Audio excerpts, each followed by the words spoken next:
Been a minute since I last made one of these videos, so today's topic is going to be confidence and why you probably lack confidence. So for me, confidence has been something that I've always kind of struggled with.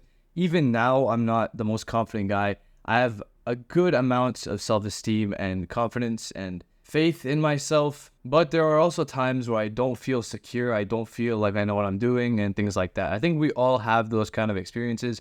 It's pretty normal, but at the same time, we want to minimize it, right? So here's how, and here's the root of why you have no confidence. So what I've noticed is essentially confidence stems from self-betrayal, or I should rather say a lack of confidence stems from self-betrayal, meaning that when you say you're going to do something and you don't do it, that impedes your self-esteem and your confidence. So let's say you say today you're going to make one YouTube video and upload it. The day rolls around, you get lazy, you slack off, and you don't even record the video. That impedes your self-esteem. That impedes your confidence. Now picture a day where you say you're going to do something and you completely do everything you need to do, and you do even more than that. You feel like you're on top of the world. You feel like nobody can stop you. You feel extremely confident, and everything just feels great. So you can even see, like, based on your own experience, that confidence comes from doing the things that you said you were going to do, and especially doing things that you didn't know were possible for you. If you're at the gym and you think, okay, I'm going to go for a 315 bench PR, and you somehow hit like 325, you're like, oh my God, I am the strongest guy in this gym and nobody can match me in terms of bench press strength. Even though there's a guy right beside you benching 4 plates, you don't care because you just blew your own PR out of the park. When you exceed your expectations and do something that you didn't think you could do, that is one of the greatest feelings you'll ever achieve. I can guarantee it. It's what masculinity chases. It's what we all want. We want to be better. We want to achieve new things. We want to prove ourselves wrong. We want to prove that voice in our head that doubts us, that says we can't do it. We want to prove that voice wrong and absolutely shatter it. And doing that is exactly how you attain confidence to the utmost degree. So if you set out to do something, you say, okay, I'm going to do X, Y, Z today, and you do all of them, and for a consistent basis, you do those things, your confidence is going to skyrocket. The main reason you don't have confidence is because you don't do the things you say you're going to do. You slack off, you get lazy, you don't do what you say you're going to do, and so you feel like crap about yourself, and rightfully so. People think it's not good to feel like crap about yourself, but you have to. If you don't feel that you're a piece of garbage, that you're weak, that you're lazy, then how are you going to improve?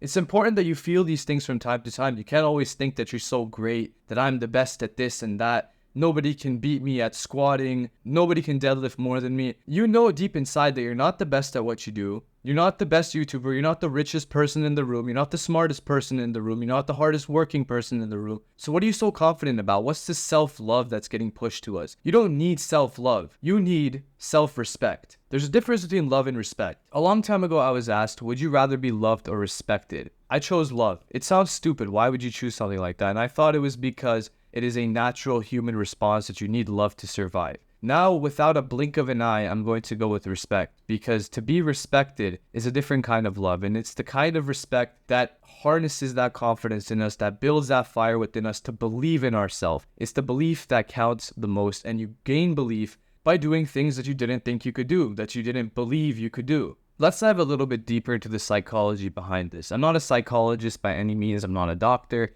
I'm just some guy who's experienced what every guy experiences at this age. I've had my struggles, I've had my ups and downs and all that crap. I'm here now, and I'm here to tell you some more of the depth that goes into attaining confidence. So, as we mentioned, the lack of confidence comes from not doing something you said you're going to do, essentially self-betrayal. Every time you don't do what you said you're going to do, it hinders your own self-image. Self-image is literally like everything when it comes to confidence and this kind of stuff. And self-betrayal plays into self-image. Everything that has to do with yourself, pretty much. So by betraying yourself, you create the image of a traitor and you diminish the image you previously had of yourself. So let's say you saw yourself as a pretty confident guy, a pretty strong guy, and you make a decent amount of money. However, when you stop doing the work, you make less money, you're getting lazy at the gym, you're not getting your meals in, what happens? Your self-image of yourself deteriorates because you're not doing the things that made up your self-image in the first place. So you're kind of transforming yourself in the wrong direction. You're degrading into a bigger piece of crap than you were before.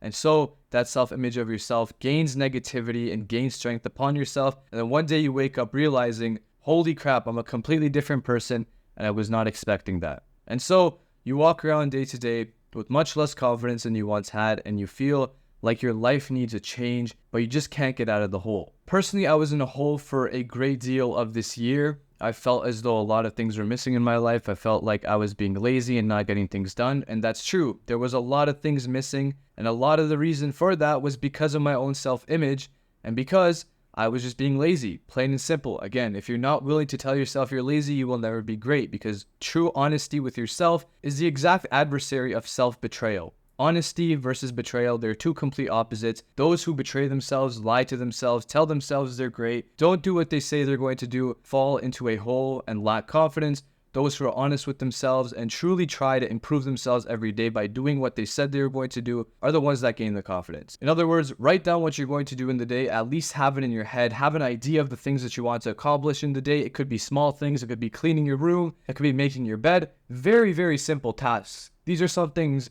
that people don't even think about in their day-to-day life. Cleaning the kitchen, washing the dishes, like these are super simple tasks, but people don't even think about them because they don't provide them with value. They don't give them money. They don't give them respect. They don't build bigger muscles. They don't do anything. You know what they do? They build self-confidence. These little things, just doing things that you know you need to do, that you know you need to check off your list of things to do. I mean, what else could give you confidence? What else could make you feel good about yourself? The essence of confidence is feeling good about yourself, and feeling good about yourself comes from doing things that make you feel good about yourself in the long run, and the exact opposite of that being things that make you feel good in the immediate moment, which are things that make you feel like a piece of garbage later on. Things like watching YouTube videos for 6 hours or playing video games till midnight, those are the things that make you feel good immediately, that puts you into a flow state, that gets you just in the zone. But then once you stop, you feel like a piece of garbage, you lose your self-confidence, and you just don't like yourself. That's the reality. Remember, becoming better isn't about making more money or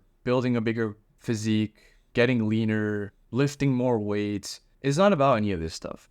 Being a better person means doing the things that you don't want to do, sweating the most in training so you bleed the least in battle. Hope this video was informative to you, and I'm going to try and make more of these in the future, especially if you enjoyed it. So if you did like it, I'd appreciate a like on the video. It tells me that my content is actually helping somebody, and so I'll keep doing it. Thanks for watching, though. I'll see you in the next one.